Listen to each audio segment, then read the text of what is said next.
की माझा जो केटरिंगचा एक्सपिरियन्स होता, करायचे केटरिंगचा बिझनेस, तो मी माझ्या चॅनलवर का नको शेअर करूया. ते शूट करून घ्यायचे, त्याचं मग एडिटिंग करायचे, त्याला व्हॉइस ओव्हर करायचे मुलं शांत झोपल्यावर. मला एक कमेंट आली होती की त्यांनी माझं बघून 10 किलोचं काहीतरी केलं होतं, ते चुकले. त्यावेळेस मी ठरवलं होतं की जर मला व्हिडिओ करायचा आहे तर मी परफेक्ट प्रमाणासहित देणार. आणि हेच एका क्रिएटरचं दुःख आहे. त्यांना समोर हसरा चेहरा दिसतो पण मागे हे काही चॅलेंजेस असतात ना, हे माहिती नसतात. शेवटच्या सुट्टीमध्ये मी स्टेशनवर सांगितलं होतं निघताना जाताना आईला माझ्या की मला तुला काहीतरी सांगायचंय, मला तुला काहीतरी सांगायचं. ती म्हणती सांग सांग सांग. इतके दिवस लावले ना सांगायला ना की आई मला सांगायचं. आईने ओळखून ठेवलं होतं की याला काय सांगायचंय. त्यावेळी आई म्हणाली सरिता का, म्हणजे कोणाचं नाव सांगायची गरजच नाही. त्यावेळी त्यांनी आईला स्टेशनवर उचलून घेऊन फिरला होता. Sarita is very bold at taking decisions. पटकन विचार करून लगेच डिसिजन घेण्यात ती कला आहे तिच्यात.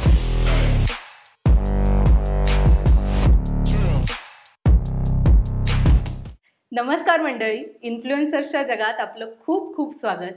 पुणे दौऱ्यात आज आपण एका कमाल इन्फ्लुएन्सरला भेटणार आहोत आणि आजचा एपिसोड हा अत्यंत खास असणार आहे. याची 3 कारणं आहेत. पहिलं कारण म्हणजे इन्फ्लुएन्सर्सच्या जगात या सिरीजचा आज आपण 25वा भाग शूट करतोय. दुसरं महत्त्वाचं कारण म्हणजे यूट्यूबवर यशस्वी होण्यासाठी आणि परफेक्ट रेसिपीजसाठी अचूक मोजमाप सांगणाऱ्या आणि अमाप प्रेम मिळवलेल्या इन्फ्लुएन्सरशी आज आपण गप्पा मारणार आहोत, आणि ते सुद्धा त्यांच्याच जगप्रसिद्ध किचनमध्ये. तिसरं महत्त्वाचं कारण मी आत्ता सांगणार नाही, तुम्हाला ते व्हिडिओच्या शेवटच्या सेगमेंटमध्ये कळेल. त्यामुळे व्हिडिओ अजिबात स्किप करू नका, पूर्ण पहा आणि अजिबात वेळ न दवडता आपण लगेच गप्पा सुरू करूयात. भेटा सरिताज किचनच्या सर्वे सर्वा सरिता पद्मन यांना. नमस्कार. हॅलो, कशी आहेस ताई? मी खूप मस्त आणि खूप छान वाटतंय तू आली आहेस आज माझ्याकडे. थँक्यू. तर आपण गप्पा मारायच्या. जसं तू छान छान बोलतेस रेसिपीज सांगताना, तितक्या मोकळेपणाने तू उत्तरं देशील. मला वाटतं ते माझं नेहमी आवडीचंच काम आहे. आणि म्हणूनच मी सगळ्यांशी कनेक्ट होताना, कारण मला गप्पा मारायला आवडतं, त्यामुळे मी अशी बोलत राहते. तू विचार. येस. सो पहिला प्रश्न, मी थेट मुद्द्यालाच हात घालते की जेव्हा तू चॅनल सुरू केलंस तेव्हा अनेक कुकिंग चॅनल्स होते जे ऑलरेडी प्रतिष्ठित होते आणि खूप म्हणजे त्यांचं फॅन फॉलोइंगही कमाल होतं. तरी सुद्धा कुकिंगच चॅनल करायचं असं का ठरवलं? कारण असं नाही की खूप जण आहेत म्हणून मी त्याच्यामध्ये येणार नाही, कारण ते म्हणजे माझं ते स्किल होतं. हे बघ, ज्यावेळी आधी मला माहिती नव्हतं की मी खूप चांगला स्वयंपाक करू शकते, एक बेसिक तुम्हाला येतं, त्यावेळी असं म्हणत नाही की तुम्ही सुगरणच आहात आणि तुम्ही इतरांना शिकवू शकाल. पण ज्यावेळी माझं लग्न झालं आणि मला ज्यावेळी सगळं एकटीवर पूर्ण जबाबदारी आली, त्यावेळी कुठेतरी रिअलाइज झालं, म्हणजे आता जबाबदारीने येऊन आपण रेग्युलर स्वयंपाक करणं वेगळं आणि वेगवेगळ्या गोष्टी ट्राय करून त्या सक्सेसफुल होणं ही गोष्ट वेगळी आहे. आणि मग त्यात इंटरेस्ट क्रिएट होत गेला. शिवाय माझ्या लहानपणी पण आईसोबत काम करताना मला एक माहिती की आम्ही सर्वाईव्ह या फूडमुळेच झालेलो. म्हणजे खाण्यासाठी आम्ही जेवण बनवलं असं म्हटलं तरी चालेल, कारण आमची मेस होती. आणि मग त्यामुळं कुठेतरी आपल्यात ते गुण असतात पण आपल्याला कळत नाही. ते मला लग्न झाल्यानंतर रिअलाइज झालं की मी खूप चांगली कुक आहे. आणि लहानपणापासून जी इच्छा होती की मला शिकवायचंय, मला टीचिंग करायचंय किंवा शिक्षिका होण्याचं स्वप्न. आणि त्यामुळं मग पुण्यात आल्यावर मला यूट्यूब काय हे माहिती नव्हतं, पण मी माझा केटरिंगचा बिझनेस चालू केला. छोटासा होता, छान चालायचा, म्हणजे जेमतेम. पण कुठेतरी मला हे युट्यूबवर पण वाटायचं की अरे इतकं लोक काय सर्च करतायत याच्यामध्ये, कारण ऑलरेडी युट्यूब खूप त्यावेळी लोक वापरायला सुरुवात केली होती लोकांनी युट्यूब. आणि मग माझ्या बहिणीने सजेस्ट केलं की रे तू इथं हे केटरिंग करतेस, मी टीचिंग पण करत होते, मग तू हे का नाही करत. मला सुरुवातीला वाटायचं की नाही, म्हणजे बेसिक गोष्टींसाठी कोण युट्यूब सर्च करणार आहे. पण मला त्यावेळी खरंच माहिती नव्हतं की लोकांना बेसिक स्वयंपाक पण येत नाही, कारण काळाची गरज बदलत गेली तसं तसं मुली बाहेर पडायला लागल्या किंवा मुलं पण हॉस्टेलवर राहायला गेली आणि म्हणजे प्रमाण वाढलं होतं. त्यामुळं मग तो सर्च वाढला होता. आणि मग कुठेतरी माझ्या बहिणीने मला फोर्स करून हे करायला सांगितलं. मी खरं सांगते, कुकिंग माझं पॅशन होतं, अजूनही आहे, पण चॅनल सुरू करण्याची इच्छा माझी खरंच नव्हती. पण तिने करायला सांगितलं आणि म्हणून मी चॅनल चालू केलं. आणि फक्त ट्राय देण्यासाठी 1 महिन्याचा एक टाइम दिला मी त्याच्यासाठी Okay. आणि मी चॅनल सुरू केलं. म्हणजे तेव्हा करताना असं ठरवलं होतं की 1 महिना करून बघूया येस, आणि हो झालं कारण मी स्वतः त्यावेळी मला असं वाटायचं, जसं की आजकाल सुद्धा बऱ्याच लोकांना वाटतं की युट्यूब हे करिअर असूच शकत नाही, हे मला त्यावेळी वाटायचं. आणि मी म्हणायचे की नाही, माझं हे दोन्ही चाललंय ते अगदी छान चालू आहे. मग त्यातून मी थोडासा वेळ काढून, म्हणजे ती मला म्हणाली की तिच्या म्हणण्याला रिस्पेक्ट देण्यासाठी मी थोडासा वेळ काढला आणि चला म्हटलं करायला काय हरकत आहे, कुठे मला इन्व्हेस्टमेंट तर करायची नाहीये, फक्त फोन होता माझ्याकडे आणि सुरुवात झाली. आता छान वाटतंय ना, पण ताईचं yes, बहिणीचं yes. ऐकलं हो. तेव्हा किती वेळा थँक्यू म्हणत असशील तू कदाचित त्यासाठी. येस, ती माझी गुरु आहे म्हटलं तरी चालेल. Of इव्हन स्वयंपाकाच्या बाबतीत सुद्धा ती माझी गुरु आहे. कारण आई ज्यावेळी जायची त्यावेळी तिच्याच हाताखाली आम्ही खरं तर तयार झालोय. आजी आहे, आईने पण शिकवलं, पण माझी मोठी बहीण पण खूप तिची मदत झाली मला या बाबतीत. मी मगाशी पण म्हटलं तसं अनेक चॅनल्स होते आणि नंतर तुझ्याही लक्षात आलं असेल की खूप जण सांगतात एकच रेसिपी जरी आता सर्च केली ना तरी अनेक चॅनल्स आहेत. त्या चॅनल्सची तुला तुलना करायची नव्हती किंवा स्पर्धा करायची नव्हती, पण एक आपलं वेगळेपण दिसून यावं यासाठी तू काय गोष्टी लक्षात ठेवल्यास, केल्यास? खरं तर मी आधीच म्हणलं की मला वाटत नव्हतं की हा एक करिअरचा ऑप्शन असू शकतो, पण ज्यावेळी मी हे चॅनल सुरू केलं आणि मी व्हिडिओज अपलोड करत होते आणि मला फक्त एक माहिती होतं, बरं मी हे हाती घेतलंय ना, मग ते माझी इच्छा असो किंवा नसो, मी ठरवलंय मी हे करायचं, तर माझी पहिल्यापासूनची ती सवय आहे की त्याच्यामध्ये पूर्ण उतरा, त्याच्याबद्दल अगदी व्यवस्थित अभ्यास करा आणि मग सुरुवात करा. मग जसं माझं चॅनल चालू झालं, मी व्हिडिओज अपलोड करत होते, पण सायमल्टेनियसली मी युट्यूबच्या अनालिटिक्समध्ये जाऊन पण बऱ्याच गोष्टी करायचे. म्हणजे चला हे काय बघू, ते काय बघू, आणि मग हळूहळू आपल्याला एक कळायला लागतं की हे कसं काय वर्क होतंय. आणि सुरुवातीला अगदी मी त्याच्यावरच ग्रो झालं असं म्हणणार नाही, पण मी ठरवलं होतं 1 महिन्याचा वेळ द्यायचा.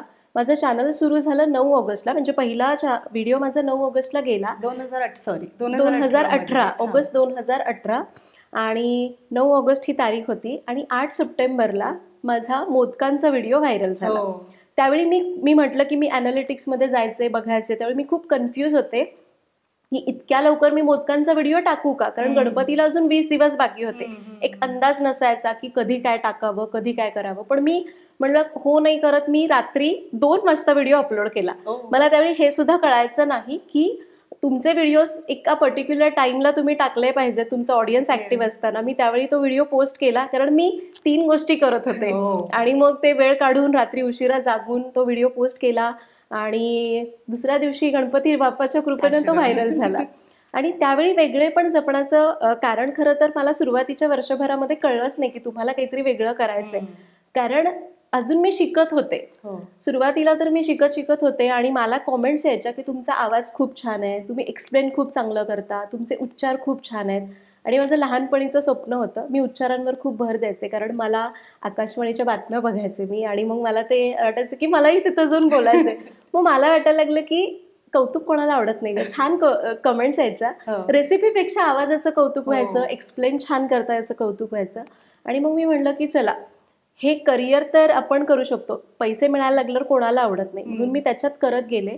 पण खरं वेगळेपण जपावंसं असं मला वाटलं लॉकडाऊन नंतर. कारण त्याआधी ठीक आहे बाबा, इतकं कॉम्पिटिशन नव्हतं, म्हणजे होतं, म्हणजे असं नाही की मी खूप नवीनच होते, कॉम्पिटिशन ऑलरेडी खूप होतं. पण लॉकडाऊनमध्ये ते दुप्पट तिप्पट झालं म्हटलं तरी चालेल. आणि त्यावेळी मला वाटलं होतं की काहीतरी नवीन, आणि आपण या गर्दीतून कुठेतरी वर यायचंय. मग त्यावेळी मी एकदा टीव्ही बघत होते आणि लॉकडाऊनमध्ये काय परिस्थिती होती आपल्याला सगळ्यांनाच माहितीये, सगळ्यांची घरं बंद, एक वेगळ्याच वाईब्स असायच्या घरामध्ये, अजूनही आठवू वाटत नाही ते.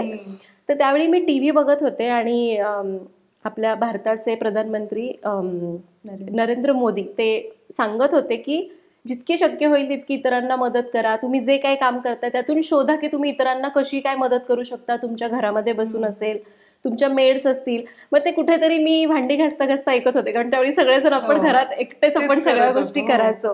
आणि मग त्यावेळी माझ्या डोक्यात विचार आला की मी काय करू शकते का, म्हणजे एक आपण कुठेतरी इन्फ्लुअन्स होतो ना या सगळ्या गोष्टी ऐकून. आणि मग मी म्हटलं काय करू, म्हणजे त्यावेळी असं थोडंसं पण डिस्टर्ब पण असायचो की आपल्याला काय करता येईल. मग त्यावेळी माझ्या डोक्यामध्ये एक विचार आला, कारण रात्री झोपायच्या आधी मला एक कमेंट आली की ताई माझा जॉब गेलाय, माझ्या मिस्टरांचा जॉब गेलाय आणि आम्हाला कळतच नाहीये की आम्ही करू काय, आम्हाला तुमच्याकडे काही काम मिळेल का जे आम्ही घरी बसून करू शकतो. आणि अशाच अनुषंगाच्या बऱ्याच कमेंट्स मला यायला लागल्या. त्यावेळी मला जस्ट एक आयडिया क्लिक झाली की माझा जो केटरिंगचा एक्सपिरियन्स होता, जो मी आधी करायचे केटरिंगचा बिझनेस, तो मी माझ्या चॅनलवर का नको शेअर करूया. आणि हे मला वाटलं की कदाचित मी यातून माझं वेगळेपण सिद्ध करू शकते. सुरुवातीला तर मी एक बघितलं होतं की बऱ्याच कमेंट्स यायच्या की ताई आमचं हे चुकलं, आमचं ते चुकलं. मला एक कमेंट आली होती की त्यांनी माझं बघून 10 किलोचं काहीतरी केलं होतं, रव्याचे लाडू, ते चुकले. त्यावेळेस मी ठरवलं होतं की जर मला व्हिडिओ करायचा आहे तर मी परफेक्ट प्रमाणासहित देणार. ते मी फॉलो करायला सुरुवात केली आणि मग मला लोक फॉलो करायला लागले अगदी जेन्युअनली. कारण जनरली आपण फॉलो करतो, पण जेन्युअनली फॉलो करणं वेगळी गोष्ट आहे.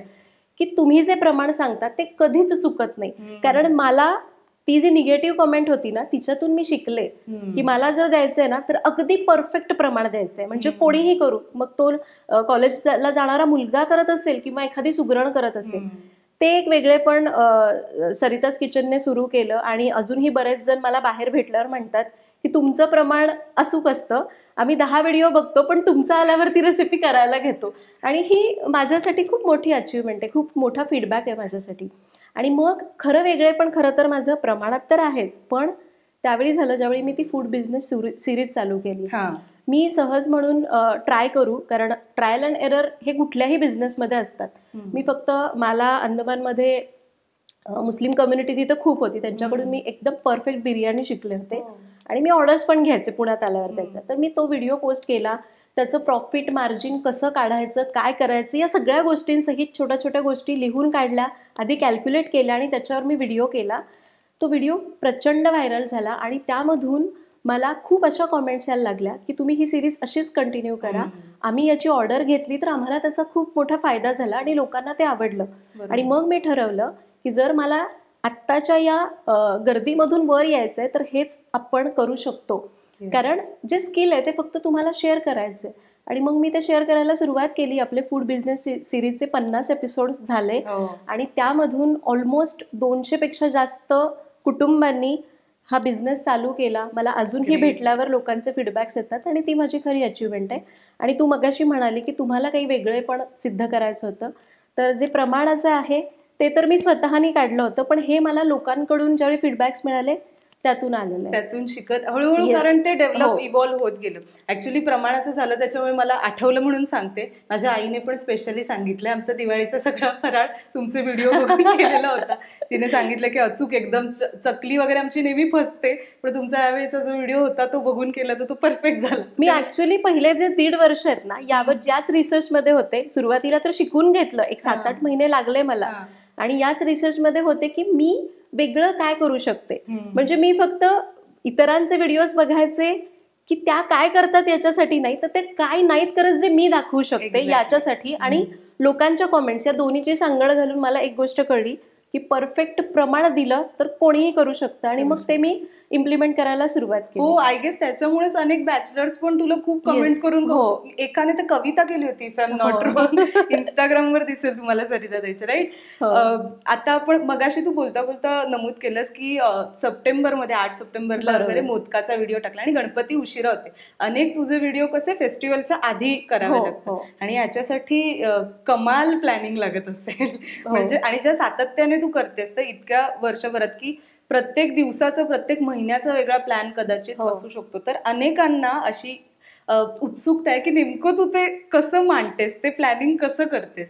एकतर मला लहानपणापासून ना असं, माझी आई पण ओरडते ना, आता माझ्या सासूबाई पण ओरडतात, सगळं असं नीट नेटकं व्यवस्थित आवडतं. सो मला ज्यावेळी मी मगाशी म्हणलं की मला एखादं काम करायचंय ना, मग ते मी स्वतः मनापासून करणार असो किंवा मला कोणीतरी सजेस्ट केलंय म्हणून तुला करायचंय ना, तर मी मनापासून करते. कुठलंही काम करायच्या आधी ना मी डायरी आणि पेन घेते आणि मग मी ते लिहून त्याचं व्यवस्थित प्लॅनिंग करून, मग अगदी छोटं काम असे ना, दिवसाचं प्लॅनिंग पण जरी लिहिलं नाही तरी डोक्यामध्ये असतं की मला आज काय करायचंय. त्याप्रमाणे मी एकटी काम करायचे. 9 लाख सबस्क्रायबर्स होईपर्यंत मी एकटी होते. त्यानंतर मग आता माझी टीम आणि स्टुडिओ वगैरे सगळ्या गोष्टी झाल्या. तर त्यावेळी मी कशी करायचे, तर मला अगदी असं नाही बाबा की महिनाभराचा माझं बँक रेडी असायची व्हिडिओची आणि मग मी एक एक पोस्ट करायचे. कारण एकट्याने काम करताना ते नाही पॉसिबल होत. पण तुम्हालाच एडिटिंग करायचंय, तुम्हालाच ग्राफिक डिझायनर पण तुम्हीच आहात, तुम्हीच कॉमेंट्सला रिप्लाय करता, सगळ्या गोष्टी तुम्हालाच करायच्या. सो त्याच्यामध्ये मात्र मी काय करायचे, 1-2 व्हिडिओ शूट करायचे, त्याचं एडिटिंग करायचे आणि मग हे किंवा मग मी आधी एक 8 दिवस आधी ठरवायचे की पुढच्या आठवड्यात मला काय टाकायचे, मी त्या रेसिपीज प्रॉपर डोक्यात ठेवायचे. त्यावेळी मी असं लिहून वगैरे घेत नव्हते, पण जसं मी प्रमाणाचं सुरू केलं त्यावेळेसपासून ते प्रॉपर लिहायला लागले.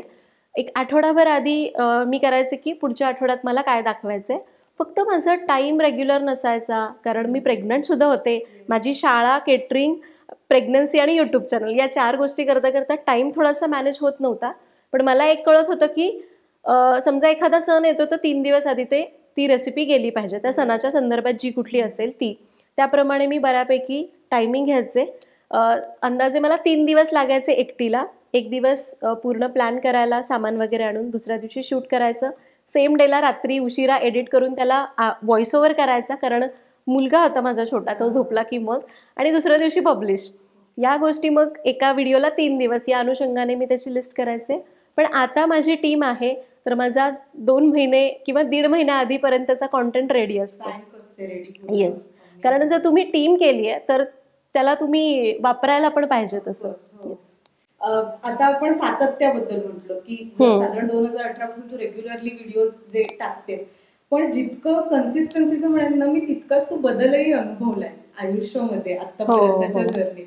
अगदी मी ऐकलं होतं की पोस्ट ग्रॅज्युएशनच्या वेळी तू पुण्यात आलीस, बरोबर? त्या मग तू म्हणजे अनेकांनी असा प्रश्न विचारला होता की तुझं मूळ गाव कोणतं आहे, की म्हणजे तुझा जन्म कुठे झाला?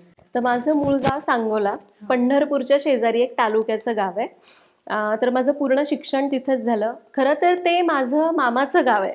आमचं मूळ गाव वालचंदनगरच्या जवळ शिवपुरी, अगदी खेडगाव. इतकं खेडगाव म्हणजे आत्ताही तुम्ही गेला तरी तिथं तुम्हाला अगदी एक 5-50 घरं बघायला मिळतील. आमच्या शिक्षणासाठी म्हणून आम्ही सांगोल्याला शिफ्ट झालो, जे माझ्या आईचं गाव आहे. तिथं आम्ही रेंटवर राहायचो आणि तिथं माझं संपूर्ण शिक्षण पूर्ण झालं आणि त्यानंतर मी पुण्यामध्ये आले. जेव्हा सांगोलामधून तू पुण्यात आलीस तेव्हा जसं जागा बदलते तसं खाणं बदलतं, जेवण बदलतं, तर ते जुळवून घेताना काही अडचणी आल्या का? नाही, खरं तर फार असं नाही झालं. फक्त काय आहे ना, माझ्या घरी तिखट खाल्लं जायचं आणि मी इकडे माझ्या काकांकडे राहायचे, त्यांच्याकडे अजिबात तिखट नाही खाल्लं जायचं. मला वाटायचं, पण मला बऱ्यापैकी स्वयंपाक चांगला करता यायचा, त्यामुळे मी हळूहळू माझी मीच बदल केले आणि छान, म्हणजे ते आवडायचं सगळ्यांना. पण त्यावेळी सुद्धा मला कळलं नाही की कुकिंग स्किल माझ्यामध्ये आहेत. म्हणजे बघ, आईला मेसमध्ये मदत करणं ही गोष्ट ही वेगळी आहे, कारण आईच्या हाताखाली मी करत होते आणि इकडं येऊन स्वतः काहीतरी वेगवेगळ्या गोष्टी ट्राय करणं, खरं तर तिथूनच माझी आवड निर्माण झाली होती. फक्त ते म्हणतो ना, आपले गुण आपल्याला कळत नाहीत, आतमधले सुप्त गुण, तसं काहीसं झालं. पण नाही तितका त्रास झाला. पण बाहेर राहत नव्हते मी, हॉस्टेलवर राहत नव्हते, काकांच्या घरी राहायचे, त्यामुळं मग इतका त्रास नाही झाला. ओके. पण तरी एक म्हटलं तरी हा महाराष्ट्रातला बदल आहे. एक तू कामाच्या निमित्ताने, म्हणजे जेव्हा स्पेशली तुमच्या हस्बंडची अनेक ठिकाणी बदली होती, तो खूप बदलत असेल ना, की म्हणजे अंदमान पासून आंध्रमध्ये होतात तुम्ही, तर तेव्हा तिकडची खाद्यसंस्कृती किंवा तिथले पदार्थ तिथे जुळवून घेताना काही असं वाटलं का, किंवा महाराष्ट्रातल्या जेवणाची आठवण यायची का? खूप यायची, खरं सांगते, खूप यायची. कारण आम्ही पहिल्यांदा आमची लग्न झाल्यावर मी पहिल्यांदा गेले विशाखापट्टणम आणि तिथे गहू खूप कमी मिळतो, शिवाय ज्वारी मिळत नाही. आणि त्यानंतर बऱ्याच अशा गोष्टी आहेत. आपण आता आपल्याला वाटतं की साऊथ इंडिया म्हणजे भात खूप खातात भात, पण त्यांच्याकडचे प्रकारच वेगळे आहेत. म्हणजे ते एकदम असे मोकळे होणारा भात जो असतो, जो स्टीम करून आपण करतो आणि आपल्याला असं छान सुगंधित जसे चिकट भाताची सवय असते. आणि मग तिकडे गेल्यानंतर मग सुरुवातीला तो तांदूळ मी घेऊन आले आणि मग त्याला कुठला वास नाही, काही नाही. आणि मग असं वाटायचं की अरे हा कसला भात. मला वाटलं साऊथ इंडियामध्ये तर भाताचे खूप व्हरायटीज मिळतील. त्यानंतर ज्वारी मिळायची नाही, गहू मिळायचा नाही, किंवा तिथे गिरण्याच नव्हत्या म्हटलं तरी चालेल, कारण तिथे शक्यतो ओल्या गिरण्या, म्हणजे इडलीचं पीठ वगैरे दळतात तशा गिरण्या होत्या. आत्ता मे बी झाल्या असतील, पण त्यावेळी फार नव्हतं. म्हणजे 2010ची गोष्ट आहे ही. त्यावेळी फार नव्हतं, किंवा मी ज्या एरियात राहायचे तिथं तर अजिबातच काही नव्हतं. मग आम्हाला मग ते रेडीमेड पीठ आणावं लागायचं आणि मग ते नीट जमायचं नाही, व्हायचं असं बऱ्याचदा. किंवा आम्ही बाहेर जेवायला गेलो हॉटेल्समध्ये तर बिर्याणी आणि भाताचेच ऑप्शन जास्त असायचे.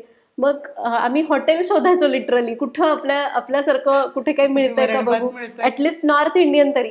वरण भात मी घरी करू शकत होते, पण तो भात आहे ना असा मोकळा म्हणजे ते वरण घुसायचंच नाही, मग आम्हाला मजाच नाही यायची खायला. मग शेवटी नंतर मग आम्ही सुट्टीला आलो की भरपूर तांदूळ घेऊन जायचो. हे झालंय, आम्ही तांदूळ न्यायचो, आम्ही ज्वारी घेऊन जायचो.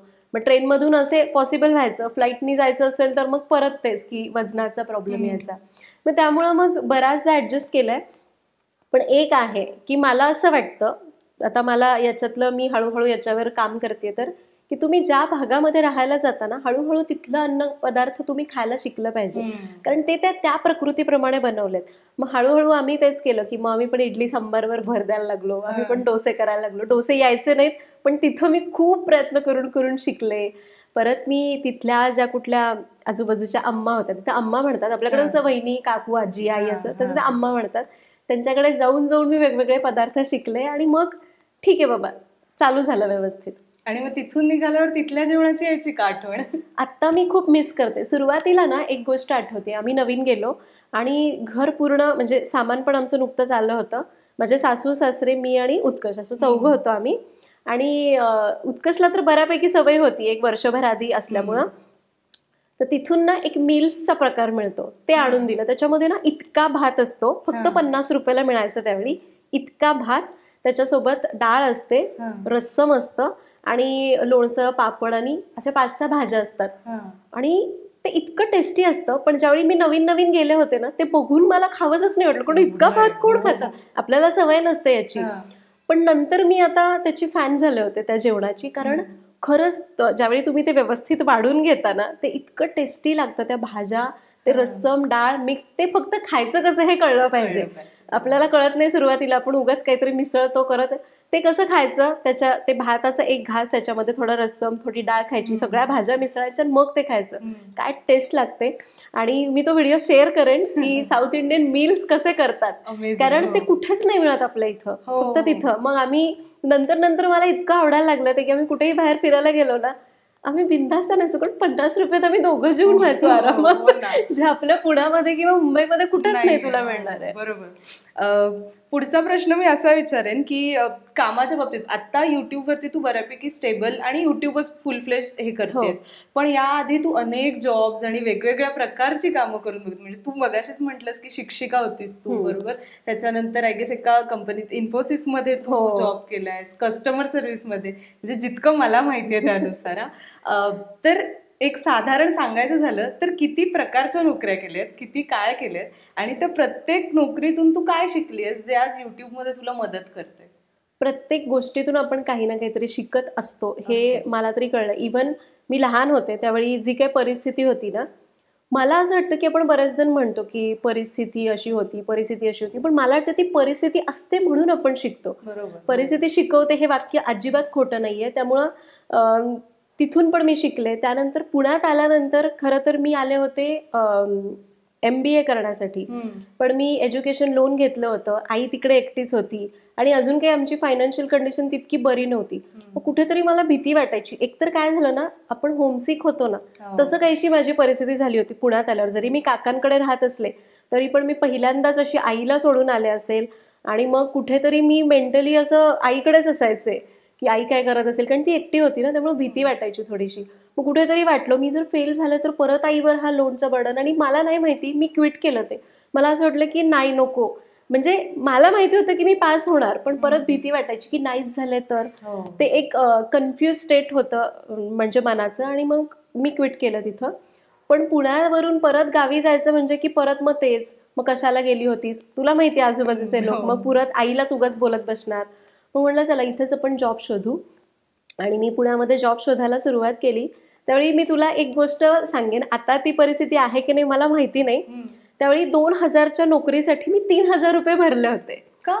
कारण तिथं त्यांनी सांगितलं होतं की तुम्हाला जर इथे तुम्ही जा, इंटरव्ह्यूला जा, तुमचं सिलेक्शन झालं तर आमच्या थ्रू गेला, त्यामुळे तुम्हाला मला 3000 रुपये द्यावे लागतील. माझ्याकडे 500 रुपयांची बोंब होती. मी म्हणलं की ठीक आहे. मग कसे तरी मी आईकडून मागून घेतले. आईला काहीच नाही सांगितलं, रिस्क होती ती ऍक्च्युली. आणि मी त्यांना ते पैसे भरले. आणि मग त्यानंतर मला माहिती त्यावेळी कळायचं नाही की कुठेतरी यांच्याच लिंक्स असतात. आणि मग तो जॉब मिळाला मला. तो 2000 रुपयाचा जॉब मी सांगवीवरून, पुण्यात सांगवी आणि हडपसर ही दोन्ही वेगवेगळी टोक आहेत. मी तिकडे जायचे, महिन्याला 500 रुपये खर्च करायचे आणि पगार 2000 रुपयांचा. आणि त्यामध्ये मग माझं काम होतं की कॉल सेंटर, आणि त्यामध्ये मग माझं कम्युनिकेशन खूप सुधारलं. आता मी हे नाही बघितलं की मला पगार किती आहे. त्यामुळे माझं कम्युनिकेशन इतकं चांगलं झालं. म्हणजे मी सांगोल्यावरून ज्यावेळी पुण्यात आले त्यावेळी मला हिंदी सुद्धा नीट बोलता येत नव्हतं, पण तिकडे कोणी हिंदी बोलतच नाही. मग मला काय येईल नीट बोलायला? शाळेत शिकवलं तेवढंच. माझं हिंदी चांगलं झालं, शिवाय इंग्लिश कम्युनिकेशन पण सुधारलं. आणि मग माझा ऍक्सिडेंट झाला, खूप मोठा इश्यू झाला होता. त्यामुळे मग आईने सांगितलं आता जाऊ नकोस तू. आई पण त्यावेळी पुण्यात आली होती. तो जॉब क्विट केला आणि मग मी परत जॉबच्या शोधात गेले. त्यानंतर मग मला इन्फोसिसमध्ये जॉब मिळाला आणि तिथं माझं ते कम्युनिकेशन खूप कामी आलं. त्यामुळे मला वाटतं की कुठलाच जॉब जरी किती पण कमी पगाराचा असू दे, तुम्ही शिकत राहता. आणि मग इन्फोसिस सारख्या कंपनीमध्ये तुम्हाला जर एका छोट्याशा जॉबच्या एक्सपिरियन्समुळे जे कम्युनिकेशन चांगलं झालंय तिथं जर जॉब मिळत असेल तर ती माझ्यासाठी मोठीच गोष्ट होती. आणि तिथूनच मग आता पुढे युट्यूब त्यानंतर मी तिथंच कंटिन्यू जॉब केला. त्यानंतर विशाखापट्टणम मध्ये तर अजिबातच स्कोप नव्हता जॉबचा. म्हणजे जर आयटीच्या दृष्टीने तू बघायला गेलीस तर मग मी फार पळायचे इकडे तिकडे, इंटरव्ह्यूजला जायचे. मला एकतर ना असं फिरायला पण आवडायचं. मग उत्कर्ष शिपमध्ये होता, तो शिपवर गेला. ते दोन दिवसाची ड्युटी असायची की मी इकडे इंटरव्ह्यूजला पळायचे. पेपरमध्ये त्यावेळी काही असं मोबाईलवर काही यायचं नाही, कॉल्स वगैरे. तिथले शेजाऱ्यांकडून असंच पेपर वाचायचे कुठे ओपनिंग्स आहेत का, आणि मग तिकडे इंटरव्ह्यूजला जा, हे सगळं. नंतर तर उत्कर्षपेक्षा मलाच ते विशाखापट्टणम जास्त माहिती झालं होतं. आणि मग खूप ट्राय केला पण तिथे ऑप्शन नव्हता. मग म्हटलं की ठीक आहे, नाही होणार इथे काही. पण तरी पण मग मी सहज म्हणून एकदा पेपर चालत होते. आमचं घर एअरपोर्टच्या जवळ होतं, कारण नेव्हल बेस तिथलं एअरपोर्ट हे नेव्हीच्या अंडरच आहे. तर एअरपोर्ट जवळ होतं आणि मी एक ऍड वाचली की एअरपोर्टवर एका शॉपमध्ये कोणीतरी सेल्स गर्लची रिक्वायरमेंट आहे. सो मी तिथं इंटरव्ह्यूला गेले. म्हटलं चला काय हरकत आहे ना, लाजायचं कशाला, मला फक्त काहीतरी करायचंय. सो मी तिथं पण काम केलं. आणि तेच मी म्हणजे माझं ऍक्च्युली अंदाज हाच होता, निरीक्षण होतं की इतक्या लोकांशी बोलल्यावर ना युट्यूबवरती पण तुला कळतंय की कुठल्या लोकांना आपण टार्गेट करतोय, आपण त्यांच्याशी कसं बोललं पाहिजे. म्हणून कदाचित मला असं वाटतं की ते रिफ्लेक्ट होत असेल. कुठेतरी तुम्हाला काहीतरी करत राहा. आणि मला एवढं माहिती होतं की व्यवस्थित आहे तुमची फायनान्शियल कंडिशन लग्नानंतर, पण मी जर स्वतःला असंच ठेवलं तर कदाचित पुढे जाऊन ज्यावेळी माझ्यावर वेळ येईल त्यावेळी मला कदाचित काही करता येणार नाही, कारण तुमचा तो कॉन्फिडन्स राहिलेला नसतो. त्यामुळे मी काही ना काहीतरी करत गेले नेहमीच. पुढचा प्रश्न मी असं विचारेन, आपण मगासपासून जेव्हा बोललो युट्यूबसाठी बहिणीने तुझं प्रोत्साहन दिलं, आईने पण प्रोत्साहन म्हणण्यापेक्षा एक स्वातंत्र्य दिलं निवड करण्याचं. आणि जेव्हा हे युट्यूबचं आत्ताचं जे यश आहे कमाल, म्हणजे आपण बघताय मागे पण गोल्ड बटन आहे लखलखतं, हे यश बघून घरच्यांची काय प्रतिक्रिया, दोन्हीकडचं म्हणजे माहेरी पण सासरी पण?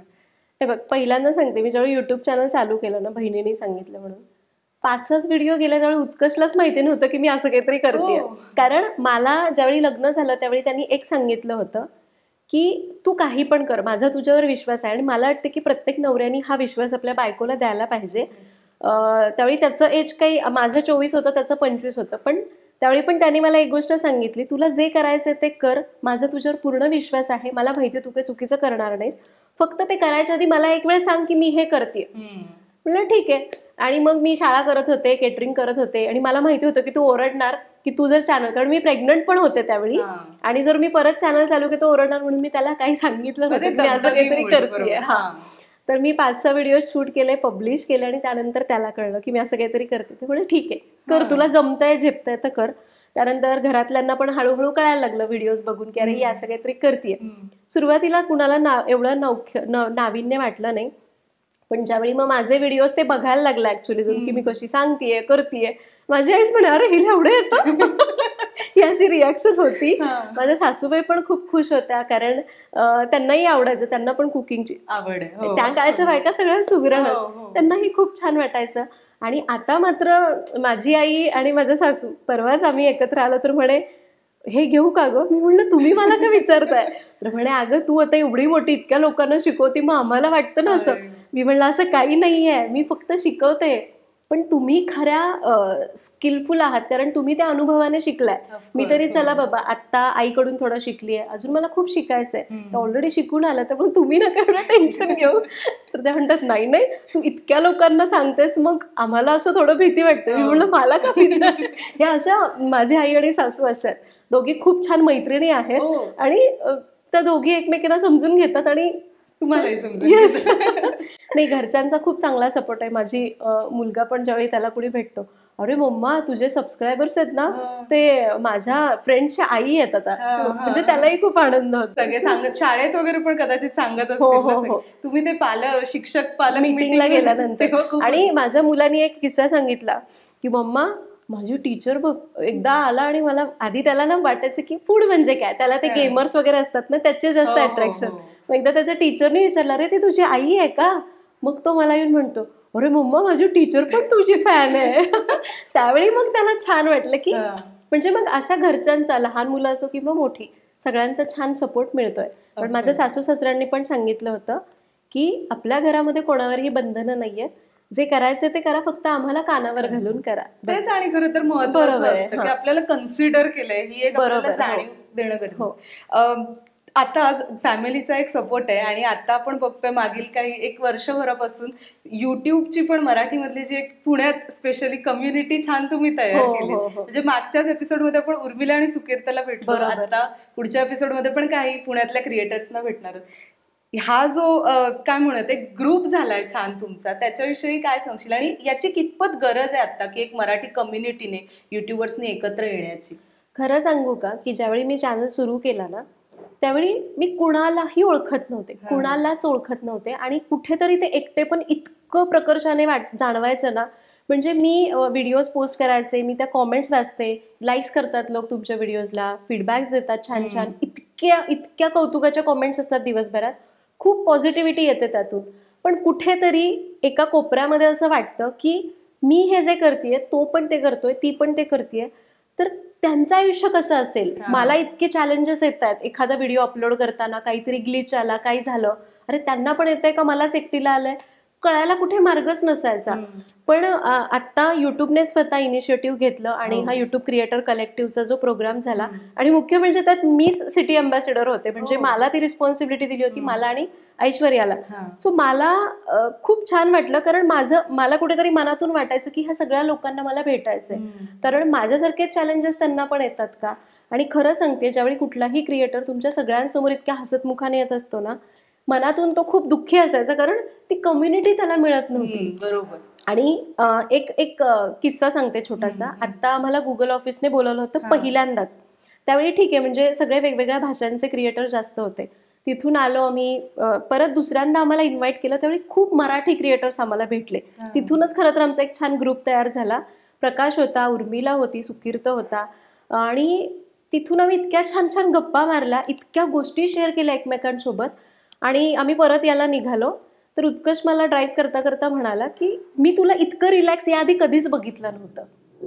कारण मी तितकी रिलॅक्स झाले, कारण इतक्या 4 वर्षांमध्ये जी मी एकटे काम करत होते ना, मला वाटायचं की माझ्यासारखेच बाकीचे लोक भेटावेत मला, आणि ती गोष्ट मला त्या दिवशी मिळाली होती. आणि म्हणून मग आम्ही आता छान भेटतो, कधी कधी छान गप्पा मारतो.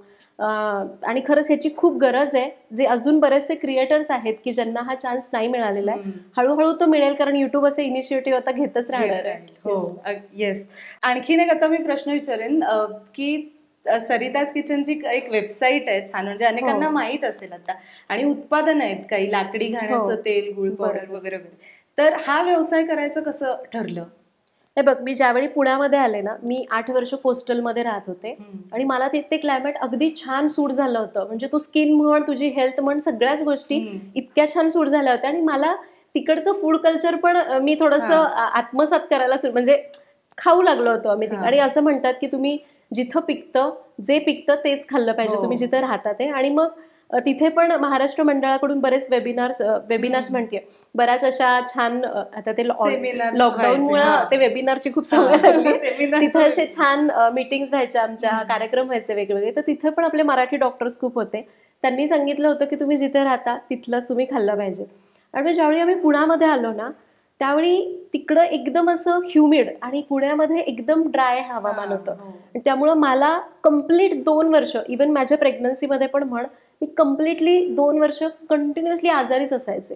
म्हणजे आपल्याला बघ, आपण किती पण सक्सेस मिळू देत, पण तुमची तब्येत चांगली नसेल, तुमची हेल्थ साथ देत नाही, तर उपयोगच नाहीये त्याचा.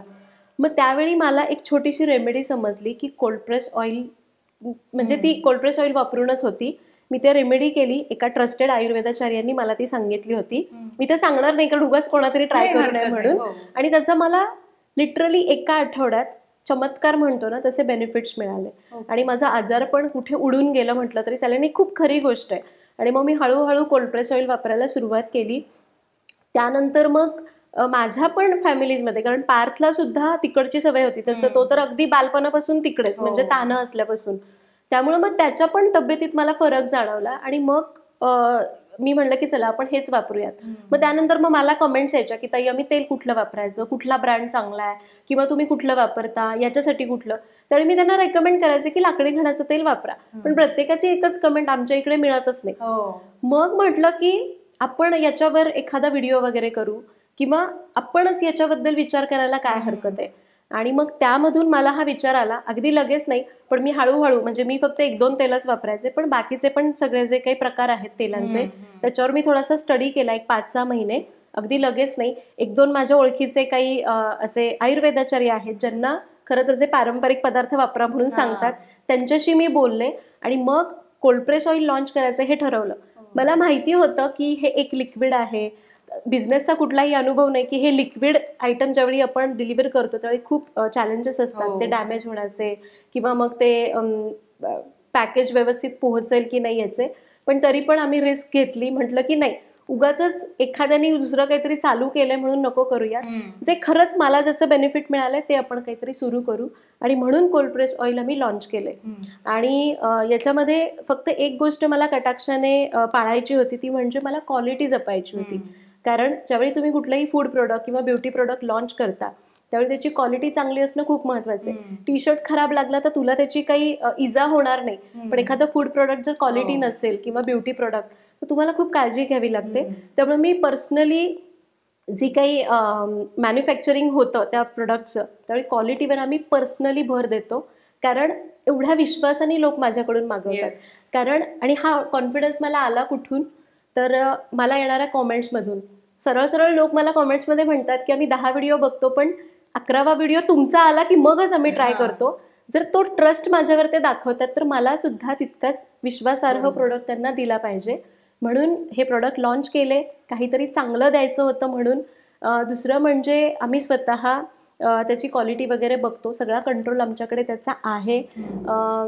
आणि आम्ही त्याच्यावर काम करतोय. आणि प्रतिसाद कसा आहे याला? प्रचंड. सुरुवातीचे 5-6 महिने तर खूप चांगला होता, त्यानंतर थोडंसं कमी. कारण कसं आहे ना, लाकडी घाण्याची तेलं ही थोडीशी कॉस्टली जातात. कारण त्याच्यामधून आपण, म्हणजे जर तुला रिफाईंड ऑइल म्हटलं तर तू 150 रुपये 200 रुपये लिटर, मॅक्सिमम 200 रुपये मिळतं. आता ते कसं काय ते मला माहिती नाही, इतकं स्वस्त कसं असतं. पण कोल्ड प्रेस ऑइलमध्ये ते जे तेल तयार होतं त्याच्यात कुठलीही अशी हीट दिली जात नाही. त्यामुळं मग कमी प्रोड्यूस होतं ते. मग त्यामुळं मग त्याचे चार्जेस पण जास्त असतात. तिथं आम्हाला चॅलेंज येतात. पण मला एक गोष्ट सांगायची की लाकडी घाण्याचं तेल हे रिफाईंड तेलापेक्षा कमी लागतं, कारण ते थोडं घट्ट असतं. आता तूप बघ, तू जर ओततीयस तर ते 1 चमचा होती पण ते पसरून जास्त होतं. त्यामुळं तसंच लाकडी घाण्याच्या तेलांचं सुद्धा आहे.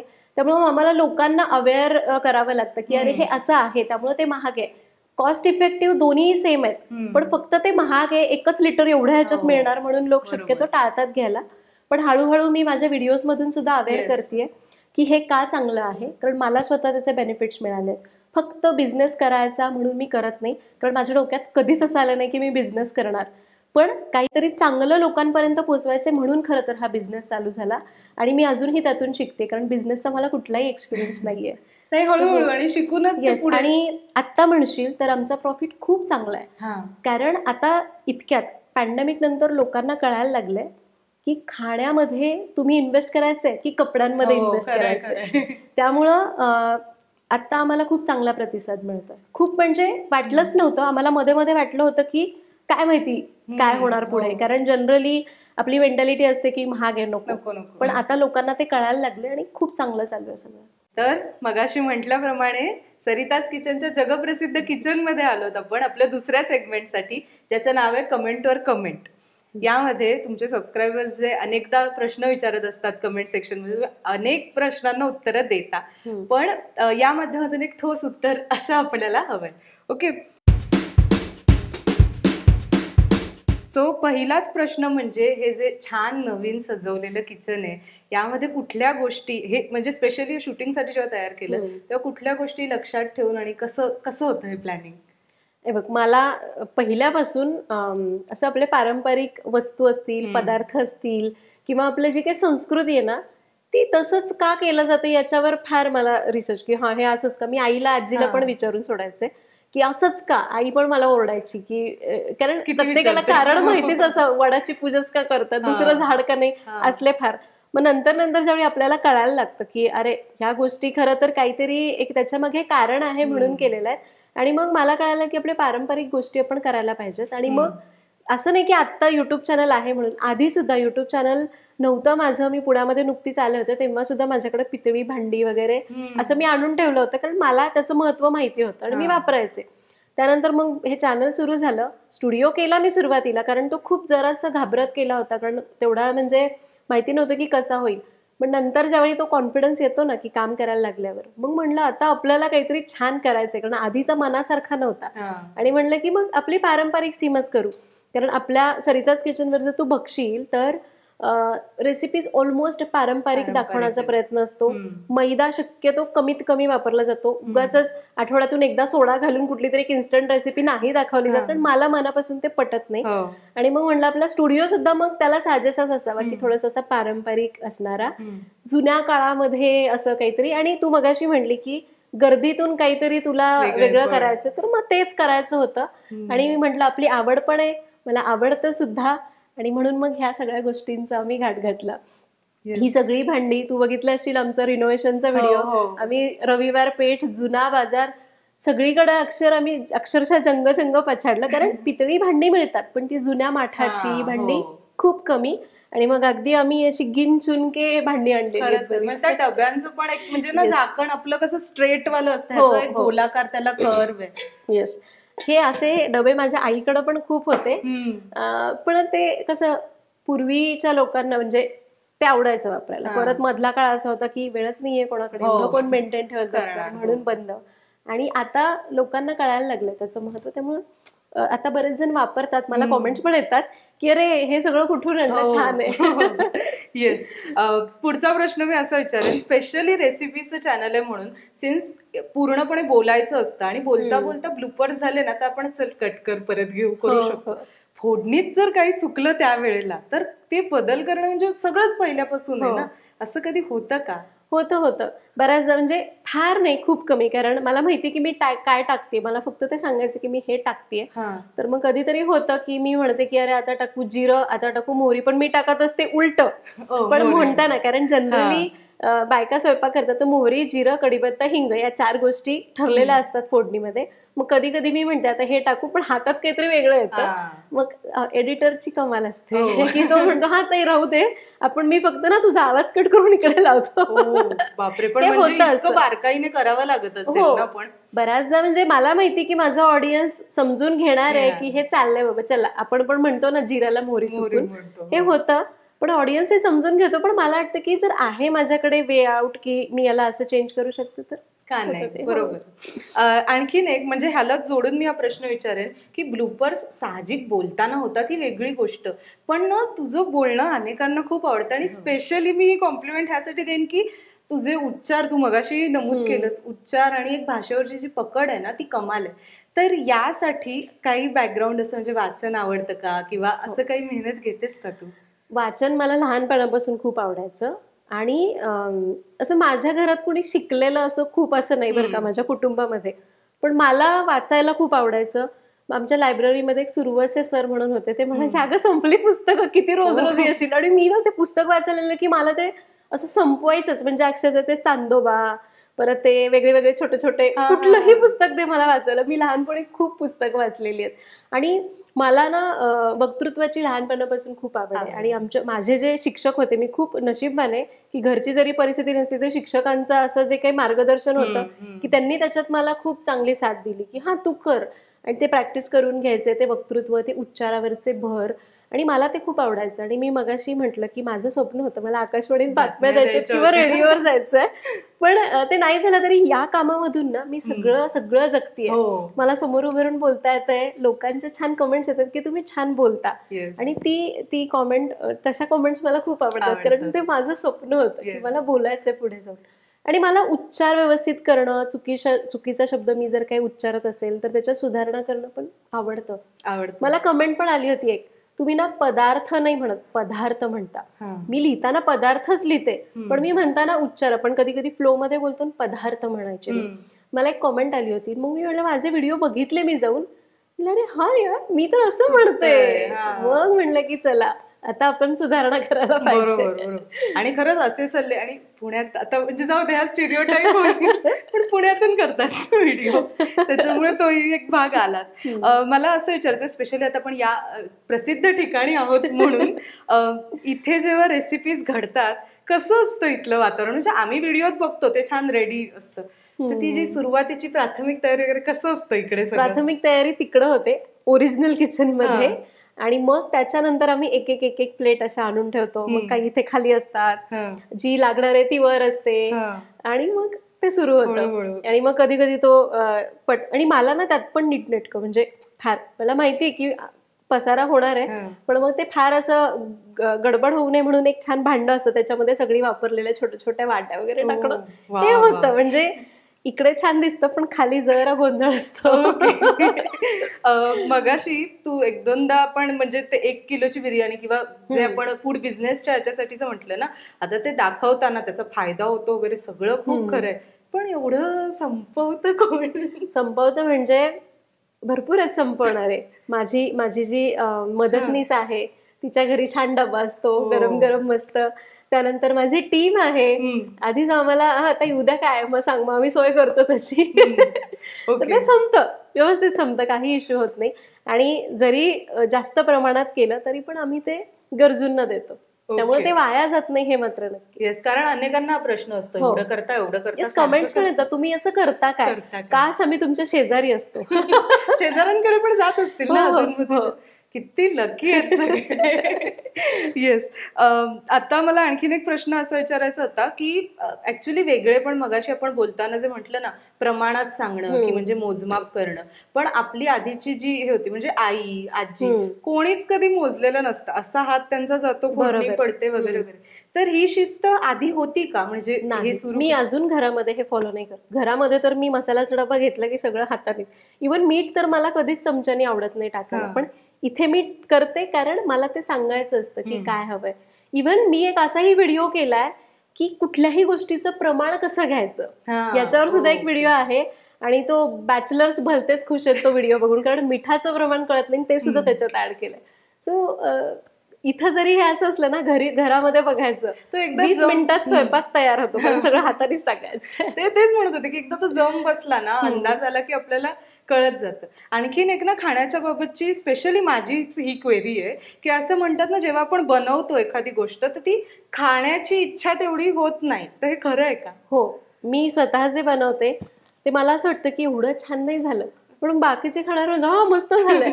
आणि मग मी ते समजा संध्याकाळी खाल्लं, समजा मी सकाळी केलं ना, मला ते असं नाही होत, खावंसं नाही वाटत, पण संध्याकाळी मी जराशी रिलॅक्स असते ना, त्यावेळी खाते, त्यावेळी हा झालंय, छान झालंय, असं होतं. म्हणजे ते कदाचित दगदगीमुळे होत असेल. हो, कारण आपण ते करताना काहीतरी वेगळा माइंडसेट असतो, आणि ते खाताना तू बघ, कुठल्याही गृहिणीला तिला फक्त विचार की तुला काय आवडतं, ती नाही सांगू शकणार, पण तिला तू साधी वरण भात जरी आयतं दिलं ना, तर ती खूप मनापासून खाते. कारण आपण करून करून तो कंटाळा असतो ना आलेला, नको बस, ते कोणीतरी छान आयतं साधं सुद्धा दिलं ना तरी आवडतं.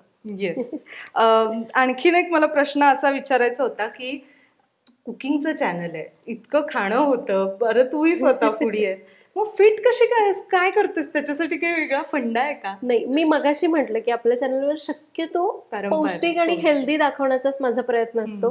त्यामुळे जरी ते केलं आणि माझ्या टीमनी खाल्लं असे मी असेल तरी पण ते हेल्दी असतं, त्यामुळे मला ते खाण्यामध्ये कुठलाही गिल्ट येत नाही आणि ते वाया जातच नाही, कारण आम्ही ते जेवढं आम्हाला संपतं तेवढं आम्ही खातो, जेवढं वाटतं ते गरजूंना देतो. त्यामुळं मग असं नाही होत की बाबा उगाच संपवायचं म्हणून आम्ही खूप खातो किंवा दुसऱ्या दिवशी उरून खातो, असं नाही होत. त्यामुळे मग थोडंसं ठेवते. पोर्शन कंट्रोल कदाचित ते एक सूत्र म्हणता येईल. आणि आता एक शेवटची कमेंट किंवा शेवटचा प्रश्न, आज आता ही जागा म्हणजे हे प्रातिनिधिक म्हणूया, हे किचन, सरिताच किचन, जर आज हे इथे नसतं, जर आज तू जिथे उभी असती ते नसतीस, तर आज कसं असतं आयुष्य? विचार करायला होतोय घरचा. मी काहीतरी वेगळं नक्कीच केलं असतं. मगाशी आपण बोललो की नाही की मला काहीतरी करायचंच असतं, सारखं काही ना काहीतरी करत राहिले असते. एकतर माझा केटरिंगचा बिझनेस मी तसाच कंटिन्यू केला असता, किंवा मी टीचिंग करत असले असते. पण शांत बसली नसते. अजिबात नाही, अजिबात नाही. इव्हन मला तर वाटतं की प्रत्येक गृहिणीने जरी पैसे कमवायच्या दृष्टीने जॉब जरी नाही केला, कारण बऱ्याच जणांचं कसं असतं की घरामधल्या रिस्पॉन्सिबिलिटीजमुळे नाही जमत, तरी मला असं वाटतं की काही ना काहीतरी करत राहा. म्हणजे जगाच्या कोपऱ्यामध्ये तुम्ही कुठेही गेला ना तरी तुमचा तो कॉन्फिडन्स मरणार नाही. आणि स्वतःवरती तो खरं तर तो स्वतःवरचा विश्वास. घरातलं काम सुद्धा तुम्ही मनापासून निगुतीने केलं ना, काय कॉन्फिडन्स येतो माहिती का, म्हणजे एक छान वाटतं, सॅटिस्फॅक्शन जे असतं ना ते मिळतं आपल्याला. येस. तर आतापर्यंत मी जे प्रश्न काढले होते ते त्याच्यावरती तुम्ही उत्तरं दिलीत आणि कमेंट्सवरती छान छान रिप्लाय दिलेत. आता ना मला तुमचे सबस्क्रायबर्सशी संबंधित काही अनुभव ऐकायचे. म्हणजे आता सोशल मीडिया आहे, कौतुक तर कमाल होत असतं, पण तितकंच कुठेतरी एखादं काहीतरी खटकतं लोकांना, कुठेतरी ट्रोल होतं. स्पेशली सुरुवातीच्या काळात. आय डोंट थिंक आता फार ट्रोलिंगचं प्रमाण खूपच कमी आहे तुमच्या चॅनलवर, राईट? हो, म्हणजे हे बघ, कुकिंग एक असं म्हणजे फूड क्रिएटर त्यांना फार जास्त ट्रोल करत नाही, कारण तुम्ही करता काय ना, तुम्ही असं काही वेगळं बोलत नाही, पण तरी सुद्धा ट्रोल होत नाही फार. पण झालंच तर मग इतकं माइल्ड असतं की मी कन्सिडर पण नाही करत असं असतं. पण एक झालं होतं, म्हणजे कदाचित हे अजूनही लागू होतं की बायकांच्या शत्रू असतात म्हटलं तरी, मे बी. पण आजकाल मे बी बदलल्यात बायका सुद्धा. तर ज्यावेळी काय झालं होतं की मी घरातून शूट करायचे आणि घरातून शूट करताना सगळं छान छान चालू होतं. मला माहित होतं की माझं किचन स्टुडिओ, अगदी मी काही किचन सेटअप करायचं म्हणून मी तयार केलं नव्हतं. माझं किचन नॉर्मल किचन होतं आणि त्याच्यात मग मला लाईटचा वगैरे इश्यू यायचा म्हणून, किंवा माझी लहान मुलं होती त्यामुळे मी काय अगदी शूट करता करता माईक लावून बोलू शकत नव्हते. त्यामुळे मी काय करायचे, आधी शूट करून घ्यायचे, त्याचं मग एडिटिंग करायचे, त्याला व्हॉइस ओव्हर करायचे मुलं शांत झोपल्यावर, आणि इंट्रोडक्शन आणि त्याचा जे काही एंड असतो व्हिडिओचा ते मी समोर उभं राहून करायचे एडिट झाल्यानंतर. तर त्यावेळी मी ते छान चालू होतं आणि मी पण त्याच्यामध्ये खूप समाधानी होते, कारण मला जे बोलायला आवडायचं ना समोर उभं राहून, ते पण माझं व्हायचं. फक्त मधली रेसिपी अगदी फक्त कढई तवा जे काय असतं ते दिसायचं आणि मी व्हॉइस ओव्हर करायचे, आणि मला तो पॅटर्न सुद्धा खूप आवडायचा. पण लॉकडाऊन नंतर झालं काय की माझे सासू सासरे वगैरे ते आले, आणि त्यामध्ये व्हायचं काय, सगळे घरीच, सगळ्यांची कामं फोनवरून चालायची, मुलांचा अभ्यास असायचा, त्यामध्ये मग थोडे दिवस मी कसं तरी मॅनेज केलं. पण व्हायचं काय की मला कुठेतरी गिल्ट यायचा, माझं शूट चालू असायचं, माझं व्हॉइस ओव्हर मी करायचे, त्यावेळी मग मला म्हणायला लागायचं सासू सासऱ्यांना की हा तर तुमचा फोन बंद ठेवा, आणि त्याला लिटरली 2-2-3-3 तास लागतात व्हॉइस ओव्हरला, आणि मग मला तो गिल्ट येत राहायचा कुठे ना कुठेतरी. आणि मग म्हणून मी डिसाईड केलं की चला आपण घेऊयात का स्टुडिओ. सहज म्हणून मी विचार केला होता. उत्कर्ष नेहमीच मला सपोर्ट करणारा, पहिल्यापासून माझा तुझ्यावर विश्वास आहे, मी खरं सांगतेय, माझ्यापेक्षा त्याचाच माझ्यावर जास्त विश्वास आहे. आणि मग तो म्हणलं ठीक आहे, कर ना, बिंदास कर तू, मला काही प्रॉब्लेम नाही, तुला युट्यूब मधून इन्कम मिळतंय ना, तुझ्या ह्याच्यातून तू करते तर कर. आम्हाला मग हा स्टुडिओ मिळाला, हा रेंटवर आहे, आणि मग आम्ही हे सुरू केलं. त्यावेळी मात्र मला बऱ्याचदा बायकांनी ट्रोल केलं होतं की पैसे मिळतात म्हणून उधळायची सवयच असते बायकांची, कारण घरात एवढं छान असताना तुम्ही का केलं. पण त्यांना पर्सनल माहिती नाही की मी माझे सासू सासरे आले होते, त्यांचा कम्फर्ट, मुलांचा कम्फर्ट बघण्यासाठी हे सुरू केलं होतं. पण मला पण वाईट वाटायचं की अरे असं कसं काय बोलतात, म्हणजे लोक काय विचार करायला लागलेत, मी केलं कशासाठी आणि लोक बोलतात काय. आणि त्यावेळी माझं स्टुडिओ पण कुठले एक्सपर्ट वगैरे नव्हतं, आम्ही सेट केला होता, जरा प्रॉब्लेम यायचा, मागचं बॅकग्राऊंड व्यवस्थित नव्हतं, पण तितकं जितकं म्हणावं तेवढं नव्हतं. आणि मग अशा कमेंट्स यायला लागल्या की आहे पैसा म्हणून उधळायचा, आणि त्याला सुद्धा बरेच जण रिप्लाय करायचे की हो ह्यांना काय आपण बघतो आपल्यामुळे ह्यांना पैसे मिळतात आणि हे मात्र मस्त 2-2 फ्लॅट्स घेतात, अशा पद्धतीचं खूप ट्रोलिंग होतं. पण लोकांना माहिती नसतं की बॅकग्राऊंड मध्ये काय चाललंय. आणि हेच एका क्रिएटरचं दुःख आहे की त्यांना समोर हसरा चेहरा दिसतो पण मागे हे काही चॅलेंजेस असतात ना हे माहिती नसतात. आणि म्हणूनच मगाशी म्हणल्याप्रमाणे क्रिएटर एकमेकांना भेटणं पण तितकंच गरजेचं होतं. एक्झॅक्टली, की तुम्ही कसं डील करता आणि तो एक थोडाफार त्यातूनही पाठिंबा मिळत असेल तर ऑफकोर्स आता तुम्ही म्हटलं तसं एक निगेटिव्ह बाजू तर आहे, कमी आहे पण आहे थोड्याफार प्रमाणात. पण त्याचं ते जी पॉवर आहे ना ती खूप ओव्हरपॉवर करणाऱ्या कॉम्प्लिमेंट्स आणि इतक्या सगळ्या वर्गातल्या, म्हणजे मी तुमचं एकूणच युट्यूब इंस्टाग्राम दोन्हीवरती बघते ना तर अनेक ठिकाणी बॅचलर्स पासून गृहिणींपासून ते नवीन लग्न होणारे अशा मुली खूप कमेंट्स असतात. तर ऑफकोर्स इतक्या कौतुकांमधनं निवडणं कठीण आहे, पण 3 अशा मला कॉम्प्लिमेंट्स ऐकायच्या तुमच्याकडून की ज्या खूप लक्षात राहिल्यात आणि ते ऐकल्यावर असं वाटलं की हा आपण करतोय ते बरोबर करतोय काहीतरी. अरे हे बघ, ज्यावेळी मी म्हटलं ना की फूड बिझनेस सिरीज चालू केली होती आणि मी बिर्याणीचा व्हिडिओ टाकला होता तर एक 5-6 दिवस झाले असतील तो व्हिडिओ खूप खूप खूप चालला होता तो व्हिडिओ आणि अजूनही खूप चालतो. तर त्यामध्ये मला एक कॉमेंट आली होती, एक नाशिकचे आहेत, मी त्यांची कॉमेंट त्या व्हिडिओला पिन पण करून ठेवलेली आहे.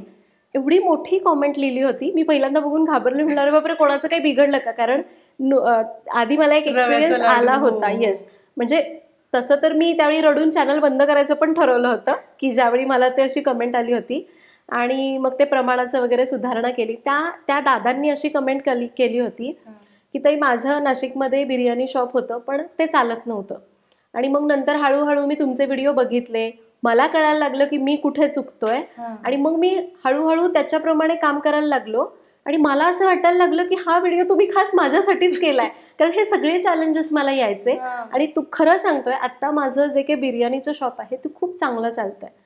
पण ही एवढी म्हणजे तुम्ही सहज म्हणून एखादं केलेलं काम एखाद्याला जर इतकी चांगली त्याच्यामुळे जर फायदा होत असेल तर मग ती माझ्यासाठी खूप मोठी अचीवमेंट होती. दुसरी कमेंट सुद्धा याच्या संदर्भातच आहे, त्यावेळच्या कमेंट्स, कारण ही माझी खरी अचीवमेंट मी सांगते. दुसरी कमेंट ही आहे की पुण्यामध्येच पिंपरी चिंचवडमध्ये एका 73 वर्षाच्या आजोबांनी 73 वर्षांच्या आजोबांनी छोटंसं स्नॅक सेंटर उघडलंय आणि ते म्हणतात की मी तुला फॉलो करायला लागलो आणि मला वाटलं की मला हे करायचंय, मला आधी आवडायचं, मी घरामध्ये करायचो पण आधी माझी मुलं म्हणायची हे असं कशाला तसं कशाला, पण तू माझा कॉन्फिडन्स इतका वाढवलाय ना की आता मी मुलांना सुद्धा म्हणलो की मला हे करायचंच आहे आणि मी चालू केलंय. त्यांनी मला बोलवलं सुद्धा होतं की तू ये इकडे आमच्या पिंपरी चिंचवडमध्ये स्नॅक सेंटरला व्हिजिट कर, पण त्यांनी त्यांचा नंबर द्यायचा ते विसरलं होते त्यामुळे मी तिथं व्हिजिट नाही करू शकले. ती सुद्धा कॉमेंट मी पिन केली पण कुठल्या व्हिडिओला आली होती मला आठवत नाही. ही दुसरी कॉम्प्लिमेंट आहे. अशा खूप आहेत बरं का, खूप म्हणजे प्रचंड. आणि तिसरी कॉमेंट अशी की म्हणजे ही एक कॉमन आहे सगळ्यांमध्ये, तू मला म्हणाली की सगळ्या वयोगटातील लोक तुला फॉलो करतात.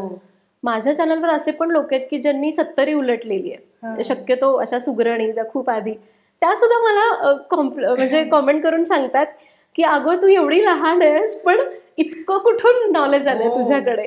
सो मग अशा अनुषंगाच्या ज्या कॉमेंट्स असतात ना त्या मला खूप आवडतात आणि मी त्यांना पर्सनली छान निवांत बसून त्यांना अगदी व्यवस्थित मराठीतून रिप्लाय करते, कारण त्यांनी छान एकदम शुद्ध मराठीतून मेसेज केलेले असतात आणि मग मी त्यांना छान रिप्लाय सुद्धा करते अगदी वेळ घेऊन. आठवणीत कधी मी जर विसरले कामाच्या घेत की चला रात्री करायचं तर मी लिहून ठेवते आणि अशा खूप कॉमेंट्स येतात.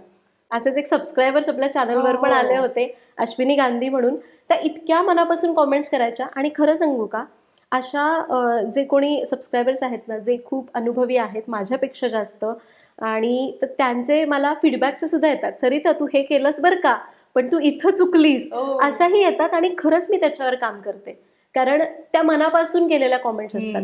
ज्या कॉमेंट्स तुम्हाला उगाचच हेट करायचं म्हणून केलेल्या असतात त्या मी कन्सिडर सुद्धा करत नाही, मी सोडून देते. आणि ज्या कॉमेंट्स खरंच मला काहीतरी चांगल्या उद्देशाने सांगण्यासाठी केल्या असतात त्या मात्र मी कन्सिडर करते आणि त्यावर काम करते. म्हणजे सल्ले पण देतात अनेक. हो, मग कळतं कुठला सल्ला खोचक आहे आणि कुठला सल्ला खरंच आपला चांगलाच आहे हे आपल्याला कळायला वर्षभर लागतं. अमेझिंग. तर आपण आता छान गप्पा मारल्या आणि आता मी जसं म्हटलं सुरुवातीलाच इंट्रोडक्शन मध्ये की या एपिसोडचा आणखीन एक तिसरा महत्वाचा पॉइंट, आतापर्यंत तुम्ही सरिताच्या अनेक मुलाखतींमधून खूप छान छान गप्पा ऐकल्यात, पण उत्कर्ष सर यांना पण आज पहिल्यांदा भेटणार आहोत आणि लगेच बोलवूयात आपण त्यांना. ओके, मी म्हटल्याप्रमाणे एक्सक्लुझिव्ह पार्ट सरिताज किचनचं ज्यांनी प्रोत्साहन दिलं, ज्यांनी पाठिंबा दिला, असे सरिताताईचे बेटर हाफ उत्कर्ष पद्मन, ते आज आपल्या बरोबर आहेत. सर्वात आधी लोकसत्ताच्या इन्फ्लुएन्सर्सच्या जगात आपलं खूप खूप स्वागत. नमस्कार.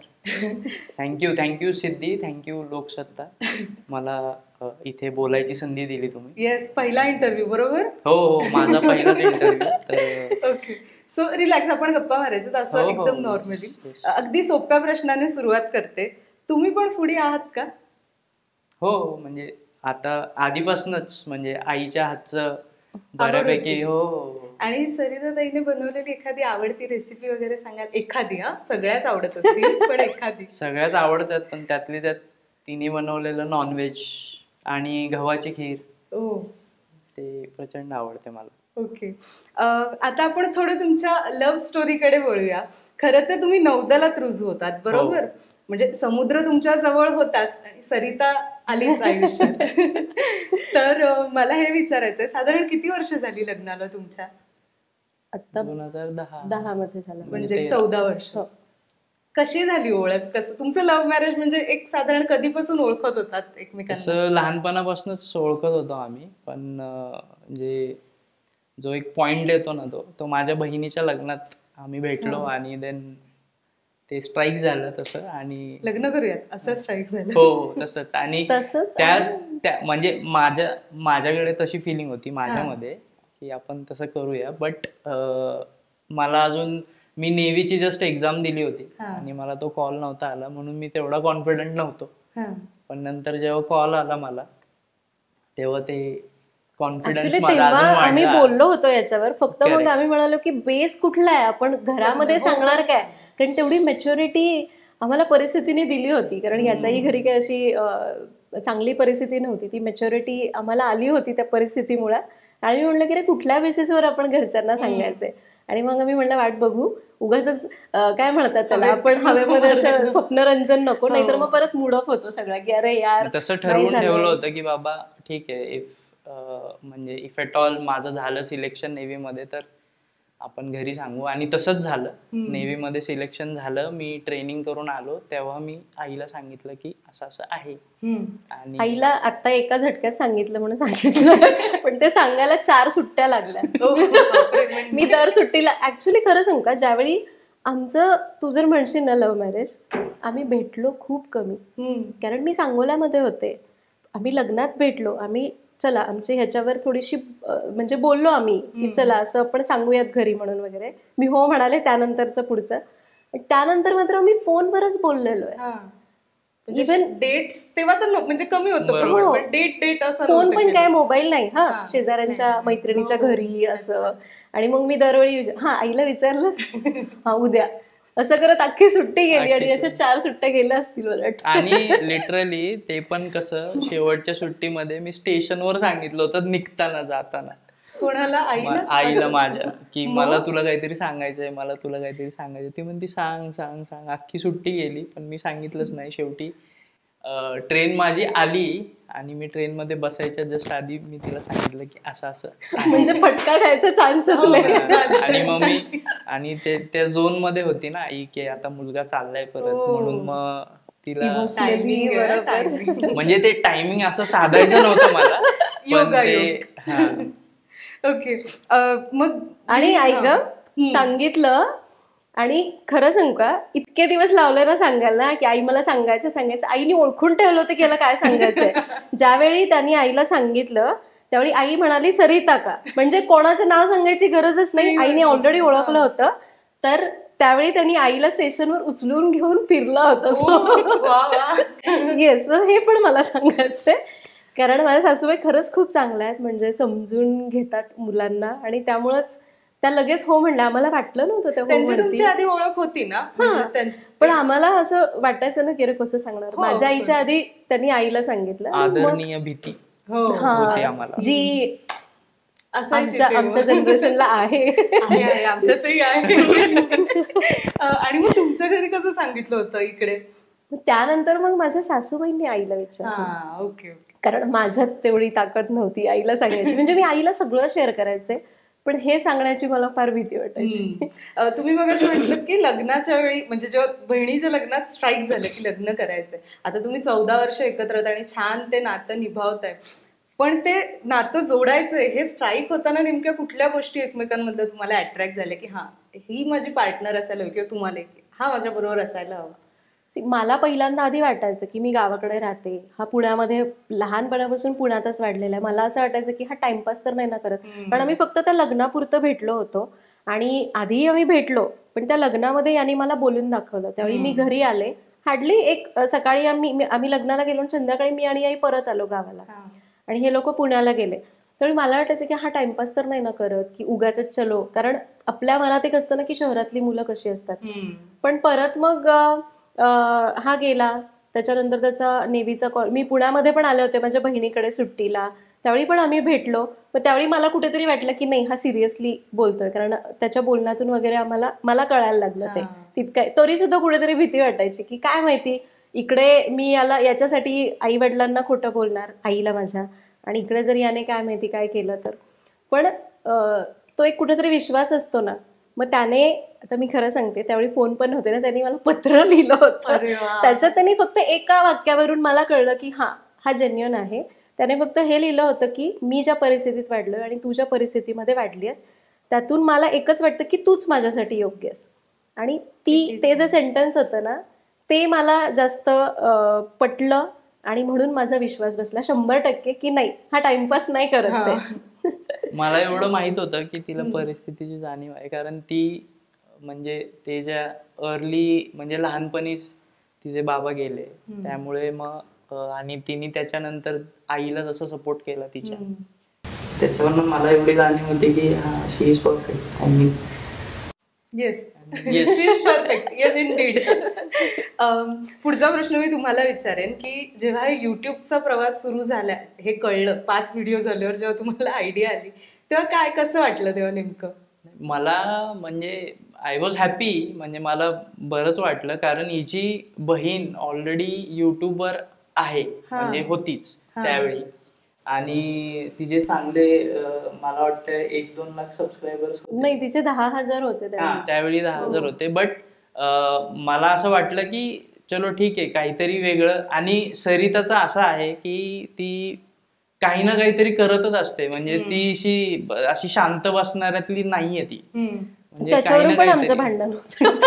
काही ना काहीतरी करतच असते ती, म्हणजे ती थांबतच नाही ती. म्हणजे आता सुद्धा मी तुम्हाला सांगतो, ती कुठलं काम कुठल्या टीम मेंबरनी सोडलं असेल ना, she will not call him or her, ती स्वतः बसते रात्री काम करत, अरे हे उद्याचं राहिलंय आपण करत बसूया.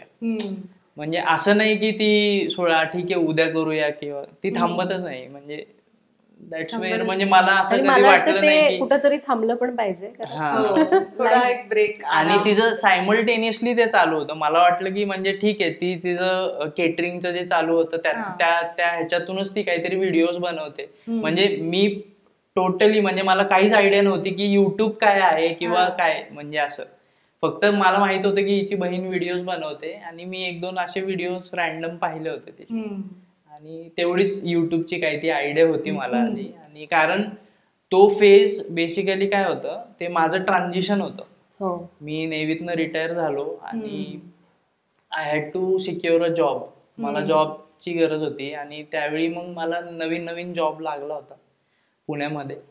तर मी त्याच्यातच बऱ्यापैकी बिझी होतो, कारण सगळं नवीन होतं. आधी डिफेन्स मध्ये होता, ते वर्क कल्चर खूप वेगळं आहे, आणि कॉर्पोरेटचं वर्क कल्चर खूप वेगळं आहे. तो बॅलन्स त्याला जरासा अवघड. मला समहाऊ मी आता सांगतो की डिफेन्सची जी लाईफ आहे दॅट इज व्हेरी हॅपनिंग, आणि इथे कॉर्पोरेट्समध्ये आय डिडंट लाईक. म्हणजे मी बेसिकली जो डिसिजन घेतला होता रिटायरमेंटचा, तो आम्ही याच ह्याच्यावर घेतला होता की I just wanted to test the civil life at a very early age. म्हणजे 15 वर्ष नोकरी करून मी, Indian Navy is the only organisation जिथे तुम्ही 15 वर्षात पेन्शनसाठी एलिजिबल होता. ठीक आहे. So I was very fortunate. आम्हाला त्या फेज मध्ये असं वाटत होतं की आपण आधी बरे होतो, कारण खरंच कॉर्पोरेट जे वर्क कल्चर आहे त्याच्यात, आणि याच्यामध्ये मी म्हणत नाही की काम नसतं, डिफेन्समध्ये काम खूप असतं, पण मला सॅटिस्फॅक्शन जे आहे ना ते मिळायचं. पण इथे आल्यावर मला सॅटिस्फॅक्शन नावाची गोष्ट ती गायबच झाली होती. त्या फेज मध्ये तो होता आणि त्यामुळे माझ्याकडे फार असं ते नाही हे लक्ष. पण ज्यावेळी मग चालू झालं मग त्यावेळी तो पण थोडा सेट झाला. सेकंड इनिंग्स मध्ये मी फोकस करत होतो माझ्या. मी ह्यालाच जोडून विचारेन की जेव्हा पहिल्यांदा तुम्ही भेटला, तुम्ही आता मी ऐकलं की लहानपणापासून तुम्ही ओळखता एकमेकांना, तर तेव्हा जेव्हा सरिताला भेटला होतात आणि आता तुमच्या बाजूला जी सरिता बसली त्याच्यामध्ये नेमका काय फरक आहे आणि काय जाणवते, कशी ग्रोथ झाली? ग्रोथ ट्रिमेंडस आहे. आय मीन आणि मला फरक सरितामध्ये काहीच वाटत नाही. ती तेव्हा तशी होती ना तशीच आत्ता सुद्धा आहे. मी म्हणलो मगाशी की ती थांबतच नाही. तिचं काही ना काही तिने मगाशी पण मला वाटतं मेन्शन केलं असेल, ती जेव्हा माझ्या बरोबर होती विशाखापट्टणमला ती एकटी फिरायची इंटरव्ह्यूला, कुठं काय तिला घरात बसवत नाही एकटं. असं काहीतरी शिकत राहते ती, काहीतरी काम करत राहणं हेच तिचं आहे. मग आणि अजून सुद्धा ती थांबत नाहीये. तर मग मला असं वाटतं दॅट्स गुड. नाही, मला असं वाटतं की कुठल्या पण गोष्टीत तुम्ही करिअर करताना तर तिथं अपडेट राहणं गरजेचं आहे. त्याशिवाय मग तुम्हाला ती ग्रोथ नाही मिळणार. बरोबर, तुम्ही आहे ते टिकवू नाही शकणार. 14 वर्ष एकत्र रिलेशन आणि एक नातं जपून 2 मुलांचे पालक होऊन एक खूप तुम्ही अनेक गोष्टी अनुभवल्या असतील. आता नवीन कपल्सना, नव्याने एकत्र आलेल्या किंवा यापुढे एकत्र असणाऱ्यांना तुमच्या नात्यातून काय आदर्श घ्यावा किंवा काय सल्ला द्याल, कसे एकत्र राहावं प्रेमाने? खरं सांगू का, आता म्हणजे आधी मी सांगते, माझ्या टीम मध्ये काही मुलं येतात, ती मला म्हणतात की ताई चांगली मुलगी कशी ओळखायची. म्हणलं मला मुलींबद्दल नाही माहिती, मला मुलांबद्दल विचारू शकतो. चुकीच्या नोट्स विचारते. पण आजकाल लगेच ब्रेकअप होतं या गोष्टी. तर मला वाटते की तुम्ही खरंच प्रेम करता का हे आधी तुम्ही ओळखलं पाहिजे. आता आमच्यामध्ये पण आम्ही लांबून, मी खरं सांगते, आम्ही 9 वर्ष लग्नाच्या आधी आम्ही ओळखत होतो ना, आम्ही हार्डली त्याच्यामध्ये 9 ते 10 वेळा भेटलो असेल. बापरे. हो, कारण आम्ही कधी भेटायचोच नाही, आम्ही फोनवर बोलायचो. असंच आमचं म्हणजे पत्र. अरे खरंच पत्र आहेत माझ्याकडे. डायरी. येस, हो. आणि त्यामुळे मला सांगायचं की खरंच आधी ओळखा की तुम्हाला, कारण आजकाल मी हे बघते की तो माझ्यापासून लांब जाणार म्हणजे त्याचं माझ्यावर प्रेम नाही, असं नसतं. उलट लांब राहून जर तुमचं प्रेम तसंच टिकून राहिलं तर समजायचं की तुमचं प्रेम आहे. आणि दुसरं म्हणजे लग्न झाल्यानंतर खरं सांगू का, अरेंज मॅरेज जास्त दिवस टिकतात असं मला वाटतं, कारण त्यांची ती सुरुवात असते. लव्ह मॅरेज थोडंसं आजकाल आपण म्हणतो की लव्ह मॅरेज करून सुद्धा डायव्हर्स झाला, कारण ते आधी काहीतरी वेगळ्या अपेक्षा आपण ठेवतो, त्या पूर्ण होतात. लग्न झाल्यावर मग आपल्या रिस्पॉन्सिबिलिटीज, प्रायोरिटीज बदलतात आणि मग आपण थोडंसं कामाला जास्त प्रेफरन्स द्यायला लागतो. मग नवरा बायको कोणी पण, तर याला वाटतं की अरे पूर्वी कसा होता आणि आता कसं, ते कम्पॅरिझन वाढतं. तर मला वाटतं ते करू नये, कारण आधीची फेज वेगळी होती, नंतरची वेगळी आहे. त्याप्रमाणे तुम्ही वागत राहिलात की आणि समजून घेतलं की बाबा आधी वेगळं होतं म्हणून तो असा होता, आत्ता असं आहे आणि म्हणून तो असा आहे. आपण असं समजतो की अरे लग्न झाल्यावर काय, ह्याला माझी किंमतच नाही, असं होतं. सो तसं नाही करावं.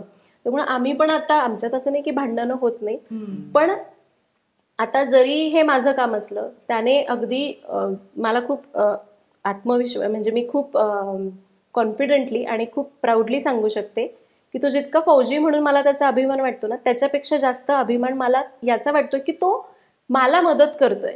कारण डिफेन्समध्ये कुठलीही म्हणजे कुठल्याही बायकोचा नवरा ज्यावेळी एक फौजी असतो ना, तो एक वेगळाच लेवलचा कॉन्फिडन्स असतो, एक वेगळंच प्राऊड असतं. पण हे सुद्धा मला तितकंच मला खूप अभिमान वाटतो की तो त्याने मला जॉईन झालाय, कारण जनरली होत नाही. आणि इतकं सगळं होऊन सुद्धा कुठलाही डिसिजन मी एकटी कधीच घेत नाही, आम्ही मिळून घेतो. मलाही काही छोटस घेऊ का रे म्हणजे, आणि हे असलं पाहिजे, तितकं तुम्ही मोकळं असायला पाहिजे एकमेकांच्या बाबतीत. कसं आहे, मला असं वाटतं की कुठल्याही रिलेशनशिप मध्ये कम्युनिकेशन, कॉन्व्हर्सेशन हे झालं पाहिजे. आणि तेच म्हणजे आजपर्यंत आता जे पण आम्ही डिसिजन घेतले, माझं रिटायरमेंटचं असू द्या किंवा कुठलंही मुलाचं असू द्या, मूल होऊन द्यायचंय, कधी होऊन द्यायचंय, ते कॉन्व्हर्सेशन होणं खूप इम्पॉर्टंट आहे. आता मला over the period of time आता सरिता आणि जवळपास 8 वर्ष तिने मला सपोर्ट केलंय, म्हणजे अनकंडिशनल, इररिस्पेक्टिव्ह. मला कुठलीच जबाबदारी तिने घरातली घेऊन दिली नाही. तिने सगळं एकटीने केलं. जरी आम्ही दुसऱ्या स्टेटमध्ये जाऊन राहिलो, अनोळखी लोक होती सगळी, तरी सुद्धा तिने एकटीने तिथे मॅनेज केलं. इव्हन तर मग तेच मला वाटतं की, आणि कुठलाही डिसिजन घ्यायचा असलं तर मग आम्ही डिस्कस करतो आधी की बाबा करायचंय की नाही, त्याच्यावर काय त्याचे पॉझिटिव्ह आहेत, निगेटिव्ह आहेत, त्याचा आउटकम काय होऊ शकतं, आणि वर्स्ट केस मध्ये आपण काय करू शकतो. आम्ही पहिलं तेच करतो. आता आम्ही आता से फॉर एक्झाम्पल आम्हाला लोन घ्यायचं होतं की बाबा चलो आपल्याला लोन घ्यायचंय, तर लोन घेताना चला ठीक आहे एवढं लोन तर मिळतंय, पण ते आपल्याला फेडताना कसं फेडणार आपण, किंवा त्याचं प्लॅनिंग, आणि वर्स्ट केस त्याला फेडताच नाही आलं, तुझी नोकरीच गेली उत्कर्ष, तर त्यामध्ये आपण काय करू शकतो. एक बेसिक थॉट डोक्यात ठेवला की असं झालं तर मनाची तयारी. आणि इथं मला मेन्शन करावं असं वाटेल की Sarita is very bold at taking decisions. कारण ती पटकन घेते, आणि पटकन घेण्याच्या मागे तिचं असं नाहीये की ती अविचारी आहे.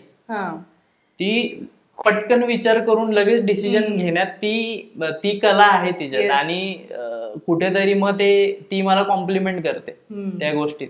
तिथं मी कमी पडतो तर ते कॉम्प्लिमेंट करते. याचं कारण हे की तो मला पूर्ण म्हणतो हा माझा तुझ्यावर विश्वास आहे. हे किती मोठं आहे. कारण हे बघ, कुठल्या पण बाईला, ती किती पण मोठी असू दे, तिचा नवरा तिच्यावर विश्वासच नाही ठेवत तर तो कॉन्फिडन्स नाही येत. मला हा येतो कारण हा म्हणतो हा ठीक आहे, हा कर, तू बिंदास कर. हे म्हणल्यानंतर मग मी बोल्ड डिसिजन घेऊ शकतो. ते विचार करून, म्हणजे की बाबा काय होऊ शकतं, असं केलं तर काय होईल, काय नाही होईल. आणि असं नाही की मी आता हे सगळं पॉझिटिव्ह बोलतोय, की भांडणं पण होतात, बरीच भांडणं होतात. And she is the boss end of the day. तीच कारण कुठेतरी एक किती पण आपण असलो तरी बायकांचा एक स्वभाव असतो ना, मला जे पाहिजे ते कुठेतरी याला कळलं पाहिजे न सांगता, हे कुठेतरी मलाही वाटतं. आणि मग म्हणते, पण आता जरा ती मॅच्युरिटी आली त्यामुळे तितकी नाहीत होत. आधी कुठेतरी मग माझं चुकलं असेल तर मी आधी सॉरी म्हणायचोच नाही, पण आता मी शिकलोय बऱ्यापैकी. ते कोणामुळे शिकलोय, ते माझ्या मुलीमुळे शिकलोय.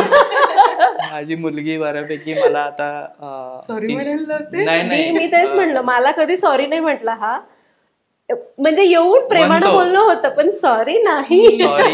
सॉरी म्हणतो मी आता. ते मनस्वीकडून शिकलोय मी. ती बऱ्यापैकी तिने मला तो गुण दिलाय तिचा, म्हणजे तिच्या आईचाच गुण तिने मला दिलाय असं म्हणायला हरकत नाही. आणि एक शेवटचा प्रश्न मी सरिता तुम्हाला विचारेन की आता तुमचं चॅनल बघून अनेक गृहिणी अशा किंवा अनेक स्टेज मधल्या महिला, मुलं सगळे आहेत की जे असं कुकिंगचं किंवा अशा पद्धतीचं चॅनल सुरू करायचा विचार करतात. आपलं डिस्कशन याच अँगलने सुरू झालं की युट्यूब हे करिअर असू शकतं का, जॉबला पर्याय असू शकतं का. तर अशा मंडळींना काय सल्ला द्याल?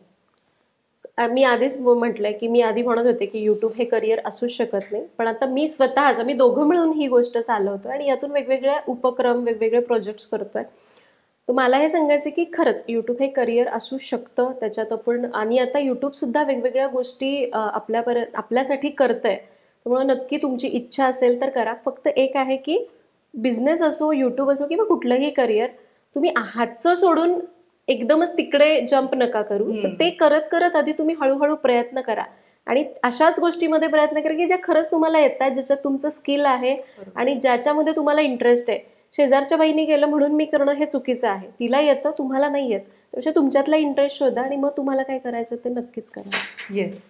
So thank you so much. तुम्ही सगळ्यात आधी आम्हाला इथे यायची संधी दिलीत आणि वेळ काढून छान गप्पा मारल्यात, सविस्तर उत्तरं दिलीत, त्यासाठी दोघांचेही आभार. आणि कसं वाटलं, साधारण तुमचा अनुभव कसा होता? खूप छान. कारण आमचा कॉन्टेंट असा आहे की आम्ही या सगळ्या गोष्टी शेअर नाही करू शकत, पण तुझ्यामुळे आज आम्हाला त्या शेअर करता आलं, मला वाटतं. तर येस, पुन्हा एकदा तुमचे खूप खूप आभार. तर ह्या होत्या सरिताज किचनच्या सरिता पद्मन आणि त्यांचे बेटर हाफ, जसं मी म्हटलं, उत्कर्ष पद्मन. त्यांच्याबरोबरच्या या गप्पा तुम्हाला कशा वाटल्या? लोकसत्ताच्या इन्फ्लुएन्सरच्या जगाचा हा 25वा भाग तुम्हाला कसा वाटला हे कमेंट करून नक्की कळवा. जर तुम्हाला हा व्हिडिओ आवडला असेल तर शेअर करताना सोशल मीडियावर लोकसत्ता लाईव्ह आणि सरिताज किचन या चॅनलला सुद्धा नक्की फॉलो करा. असेच नवनवीन व्हिडिओ पाहण्यासाठी, इन्फ्लुएन्सर्सच्या जगात डोकावून पाहण्यासाठी लोकसत्ताच्या इन्फ्लुएन्सर्सच्या जगात या सिरीजला नक्की फॉलो करा. आणि हो, सरिताज किचनला सुद्धा नक्की सबस्क्राईब करा. भेटूया पुढच्या भागात. तोपर्यंत पाहत राहा लोकसत्ता लाईव्ह.